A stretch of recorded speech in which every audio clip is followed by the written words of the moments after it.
Baik, Assalamualaikum warahmatullahi wabarakatuh.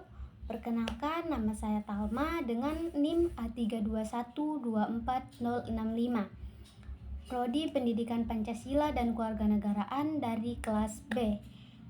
Video saya kali ini yaitu bertujuan untuk membahas tentang kelompok sosial di Indonesia dan stratifikasi sosial di masyarakat pedesaan dan perkotaan. Pertama, saya akan membahas tentang kelompok sosial di Indonesia. Apa sih itu kelompok sosial? Kelompok sosial adalah sekumpulan individu yang saling berinteraksi, memiliki kesadaran sebagai bagian dari kelompok, serta berbagai tujuan, nilai, dan norma. Dalam kehidupan masyarakat Indonesia, manusia tidak dapat hidup sendiri, sehingga selalu membentuk kelompok sosial sebagai bagian dari kebutuhan hidup mereka. Kelompok sosial memiliki beberapa ciri utama, yaitu adanya interaksi antar anggota, memiliki tujuan bersama, terdapat struktur atau pembagian peran, serta adanya norma atau aturan yang mengatur perilaku anggota. Namun ini penting untuk menjaga ketertiban dan keharmonisan dalam kelompok. Baik, kita akan masuk ke jenis-jenis kelompok sosial sangat beragam. Berdasarkan hubungan antar anggotanya, terdapat kelompok primer seperti keluarga memiliki hubungan dekat dan emosional, serta kelompok sekunder seperti organisasi atau tempat kerja yang hubungannya lebih formal. Selain itu, ada juga kelompok formal, yaitu seperti memiliki aturan resmi dan informal, tidak resmi seperti kelompok pertanian.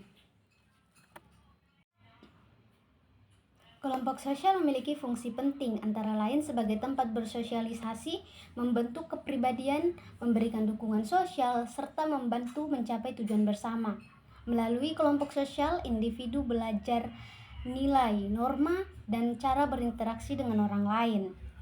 Namun, keberagaman dalam kelompok sosial juga dapat menimbulkan perbedaan pendapat, bahkan konflik. Konflik biasanya terjadi karena perbedaan kepentingan, budaya, atau kurangnya toleransi. Oleh karena itu, diperlukan sikap saling menghargai, toleransi, kerjasama, dan solidaritas agar kehidupan masyarakat tetap rukun dan harmonis.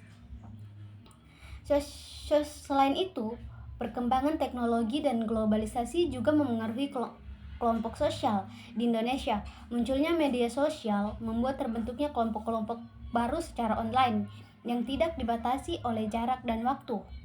Hal ini membawa dampak positif seperti memperluas pergaulan, tetapi juga dapat menimbulkan tantangan seperti penyebaran informasi yang tidak benar.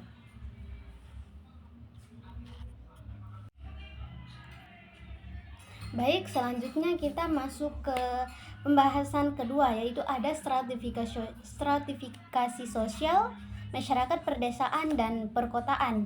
Stratifikasi sosial adalah pengelompokan masyarakat di ke dalam lapisan-lapisan bertingkat. Hal ini adalah sebuah keniscayaan sosial selama ada sesuatu yang dihargai, misalnya seperti kekayaan, kekuasaan, dan lain-lain. Masyarakat akan selalu membentuk lapisan. Menurut Max Weber, ada 4 pilar pelapisan sosial. Yang pertama ada kekayaan yang diukur dari aset, model, dan gaya hidup material. Dan kedua ada kekuasaan, di mana kemampuan untuk mengendalikan atau memimpin orang lain. Terus ketiga ada kehormatan. Penghormatan sosial berdasarkan tradisi atau ketokohan. Dan keempat ada ilmu pengetahuan, di mana pengakuan atas gelar pendidikan dan keadilan. Perbedaan stratifikasi sosial baik di desa maupun di kota. Masyarakat memiliki karakteristik pelapisan yang berbeda tergantung lingkungan. Nah, pedesaan itu dia bersifat homogen dengan sistem gotong royong. Stratifikasinya bertumpu pada kepemilikan lahan, serta kalau dia di perkotaan itu bersifat kayak heterogen dan individualis. Stratifikasinya bertumpu pada profesi dan modal.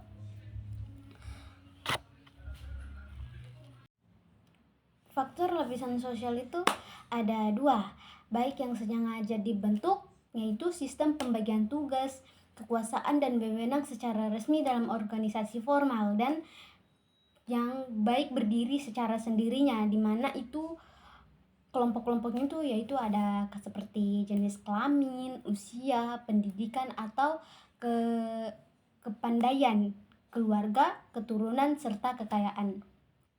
Baik, itulah video saya. Mohon maaf apabila ada salah kata. Saya akhiri. Wabillahi